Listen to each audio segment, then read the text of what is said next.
video is going to be all about the supplies you need to have a pet gerbil. So typically if you decide you want a gerbil, you'll go to the pet store and you can find pamphlets looking like this that'll tell you all about them and all the supplies that they need. Now we can look at these two lists and actually tell that they're completely different, which just means, or just goes to show, that you should always do your own research before getting a pet.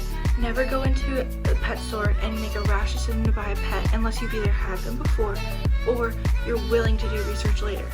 So if you haven't seen my gerbil's adoption story, because this is my first gerbil, I haven't ever owned one before, but I explained to you guys how we got him. We made the decision in one day, so practically overnight, to adopt him, and I had to stay up all night doing research because I was not familiar with having a gerbil as a pet.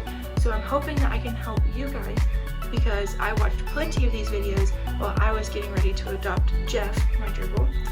So I'm just hoping that this will help you guys understand what you need for a gerbil. Let's go. So the first thing that you need that I couldn't obviously fit in here without moving it completely is the enclosure. So a lot of pet stores will try to sell you those like critter trail or whatever they're called, pet cages, and they usually are wire and they have tunnels, and we all know they look super cute, but you should not get those. Those are damaging to your pets, they risk escaping, and they're just overall not healthy and don't give your gerbil enough space. So what I bought, and I'll insert a picture of my gerbil's cage. I got him a 20-gallon tank, so it's supposed to be for fish, but I use it for him. And you could get a 10-gallon, but I recommend a 20-gallon, especially if you're getting more than one. So getting into the next thing is that you need food. I couldn't find the bag of his food because I used it all last time, but it's like mid-meal, and I'll insert a picture of it. It was very hard to find him a food that he would actually eat. He prefers to have food like seeds over pellets, so I think that this food is definitely the best for him. He eats it a lot, but the first food I bought him was this, and he just didn't like it because it's pellets. So then I moved on to this, and he didn't like it because of all the colorful things, so which in turn are not very healthy for your pet anyways.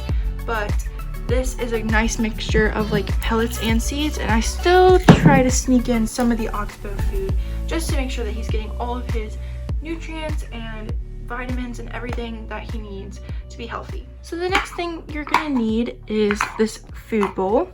Now that is not the food bowl I use for Jeff, because obviously that's in his cage, but this is just one of my extra guinea pig food bowls.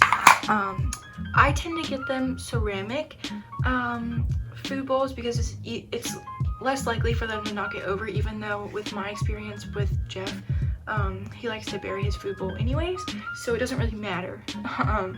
But I definitely get a bigger one, a bigger food bowl than that, and because they like to sit in it at the same time, so this is not a very good example. So get a big food bowl, big enough for them to sit in, and try to find ceramic. They sell them at pet stores. The next thing you'll need is a water bottle. Just make sure that the water bottle fits the tank. So the next thing you would need is some place for them to hide or sleep. And so they usually advertise these igloos for them to use. I have these for my guinea pigs, and they have them even smaller for a hamster. I bought this playground at PetSmart for like $4, and this was the hardest thing for me to put together. Like, it was impossible.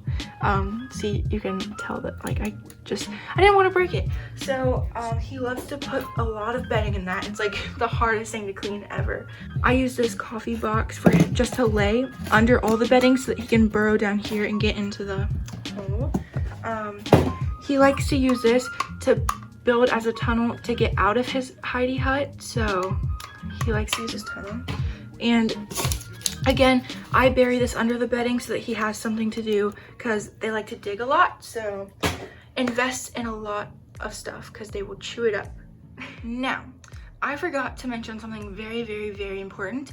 You need bedding for them, obviously. They can't just sleep on glass, but I like to use paper bedding for Jeff.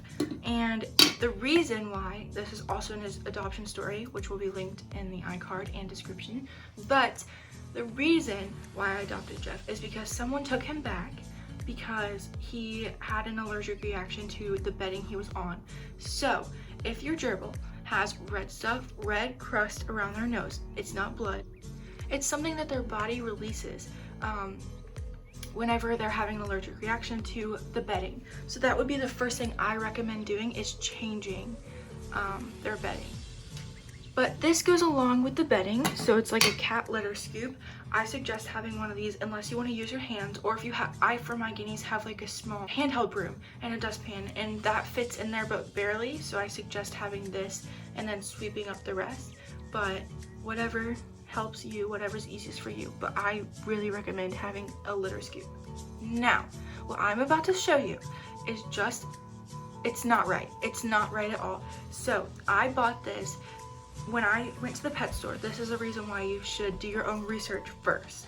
When I went to the pet store, I looked at one of these pamphlet things. It says dust and dust bath.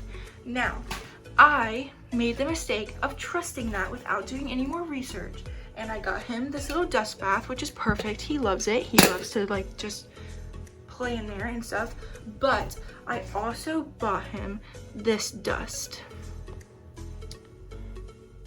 And I know it says chinchillas, but they said at the pet store that it could be used for gerbils.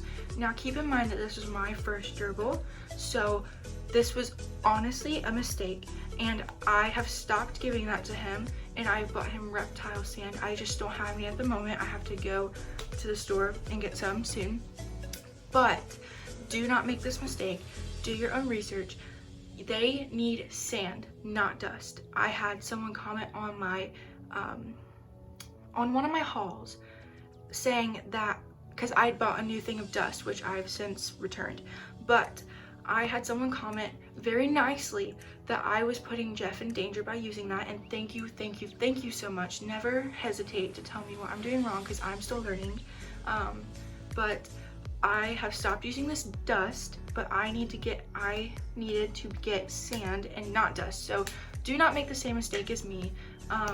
And the sand needs to have no added calcium. So that was a little reminder for me as well. But they do love to have a sand bath, not a dust bath. The next thing that you need is a wheel.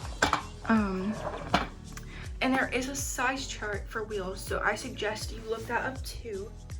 And obviously you should get some chew toys, because gerbils do like to chew. That's another reason why it's a good thing to have a glass tank, is because they can't chew through that. They can chew through plastic, wires. They love to destroy things and by just chewing them. So I also suggest that you get some like bridges or tunnels, because they love that kind of stuff, especially like the wicker tunnels. I don't know exactly if that's the right material, but it's like a wooden woven tunnel. So Jeff loves that. He's almost eaten half of it. So just get a bunch of chew toys, just bunches. One thing I forgot to mention is that you can get your gerbils treats, but I don't, because Jeff does not eat them. So I try to get him millet seeds, whatever they're called. I tried getting him forage. He just does not participate in eating treats. So that's pretty much it for this video. Let me know down in the comments what other videos you want to see. Also, if any of this stuff is inadequate for a gerbil, or if I need to get something else, please let me know. I take constructive criticism very well, so thank you so much for watching.